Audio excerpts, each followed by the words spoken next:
नमस्ते प्रणाम। और आप इस बार की होली आप सबके संग हम मनाने आ रहे हैं RKY इंटरटेनमेंट, और आयोजक हमारे सुरेंद्र भाई और राकेश यादव जी, जो कि मलाड ईस्ट में रामलीला मैदान, जहां हर साल हम पहले आया करते थे, लेकिन कोरोना के बाद थोड़ी सी सबको प्रॉब्लम हुई।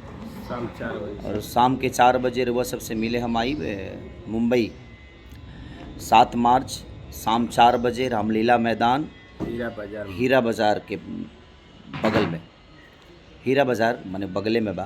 तो तू लोग आवो भैया और अपन प्यार आशीर्वाद जंग आपकी, और नया नया गाना आपकी हम सोचत हैं जो जी गाई, और नया नया गाना रिकॉर्डिंग डांस करी, जैसे पहले रनी बता रही हैं होली के बाद, और बाद हो जी के रिकॉर्डिंग कैला के बाद बहुत बड़ा हिट भई रहे गाना वो। तो बस वो लोग प्यार देवे आई रामलीला मैदान मुंबई। और ये हमें राकेश यादव जी, जो कि ये और सुरेंद्र भाई ने खन आई, तो आइए और अपना प्यार और आशीर्वाद दीजिए। Thank you.